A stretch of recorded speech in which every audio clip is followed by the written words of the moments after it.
I'm absolutely exhausted, but I'm still too wired to sleep. The forecast was right, and we were able to get another burst of data. What we had initially taken for land deformations in the orbital scans actually had a pattern to them. They're not naturally occurring, which means we're potentially talking about the work of a sapient xeno species. We've been listening since we got here. We haven't heard a single peep from the surface, so if anything is down there, they don't exactly seem eager to talk.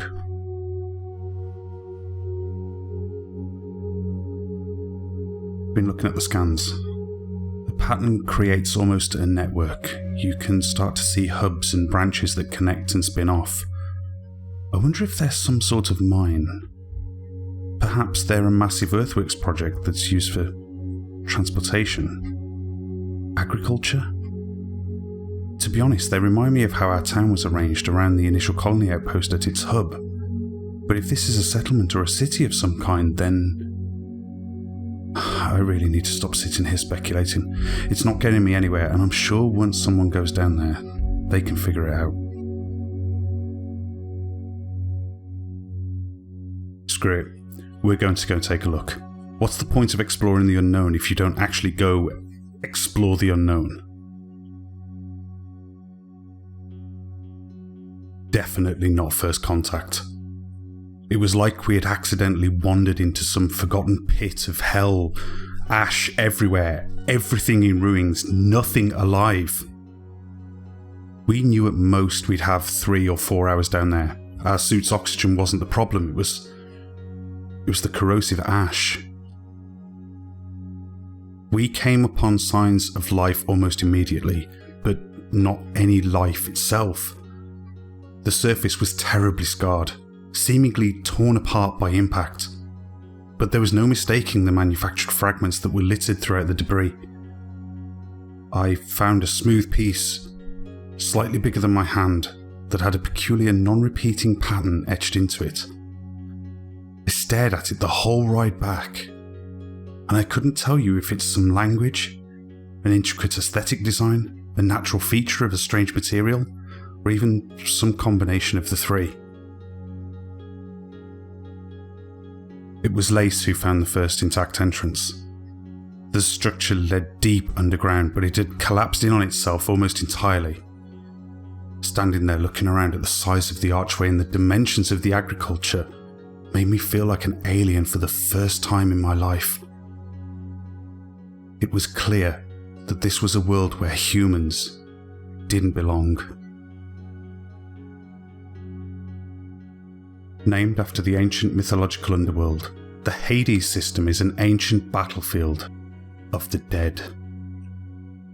Technically classified as unclaimed, once exploration ships conducted their initial survey, they located significant evidence that all of the worlds within were once home to an impressive civilization, the Hadesians.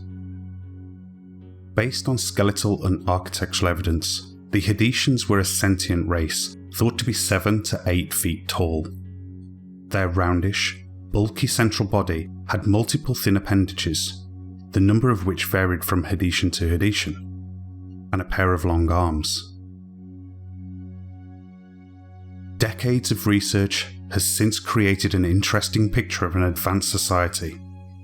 It is thought that long before any other known race, they accomplished spaceflight and settled on Hades 1, 2, 3 and 4. Though it seems this was the extent of their travel, as they are not known to have expanded into other systems or discovered any jump points within their borders. It is believed that the 3 inner planets of the system were once populated by 3 different species, although evidence so far has indicated the presence of only one species, and so perhaps it is more likely that the planets were the habitat of 3 Hadesian enemy factions. Either way, xenoarchaeologists theorise that 300,000 years ago, a system-wide civil war took place between the 3 planets. The results were catastrophic and ended in the self-annihilation of the entire Hadesian species. they had ultimately wiped themselves out through internal conflict. The Hades system was now a tomb, the final monument of an ancient civil war. The settlements on Hades 1 and 2 are ruined, and their atmospheres left in a toxic state of nuclear winter.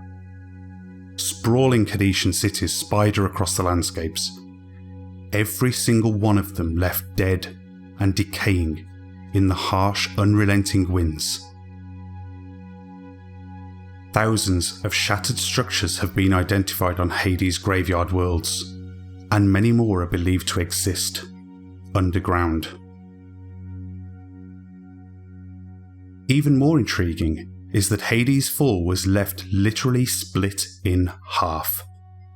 How this came to be, we do not know, but this makes passing Hades 4 a thrill.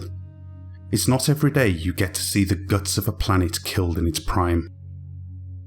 Some believe this links to the idea that the Hadesians had access to an unknown weapon of mass destruction, planet killer tech capable of destroying a whole planet.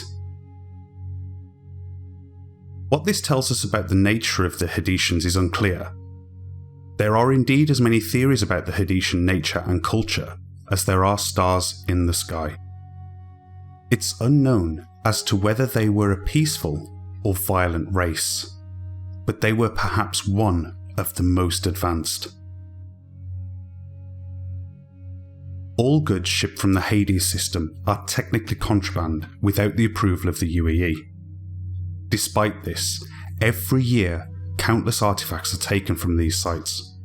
Researchers swarm to the planet, trawling through scattered unnatural craters and ruins, hoping to find lost treasures that will give insight into this mysterious civilization. In fact, a xenoarchaeology team from the University of Rhetor has recently claimed to have discovered Hadesian musical instruments among the ruins of Hades 2. It is difficult, however, without the ability to directly study Hadesian culture, to know just how this instrument was used in society, to understand its significance, and if in fact these artifacts were even instruments at all. Today, a diligent group of activist, archaeologist, and preservation groups keep a watchful eye on Hades 2 and threaten to publicly shame any mining operation that disturbs the archaeological secrets hidden within. But this isn't the only reason to think twice before visiting the harsh climate of the Hades system. There are whispers that the system is haunted by a mysterious Hades cryptid. There is always some pilot who knows someone who knew someone who had seen something in the system.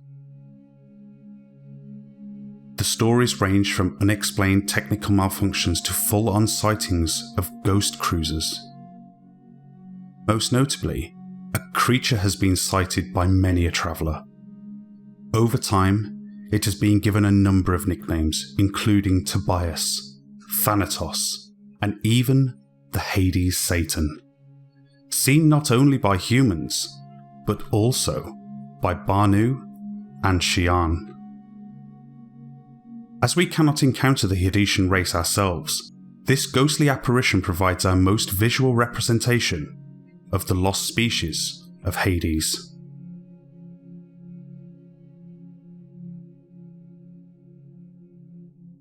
I had put my ship on automatic bearing for Hades 3, and then climbed down to the middeck. As I stepped towards the hold, I caught sight of something in the darkness. I couldn't say it was even human, but humanoid at least. I had an immediate impression of a body with exposed musculature, covered in blue-hued veins. It turned to look right at me when my ship suddenly rocked. It was gone. It was a nanosecond of an encounter, but I was left with a terrible sense of presence. The feeling never passed. I sold the ship when I got home. It didn't feel like mine anymore.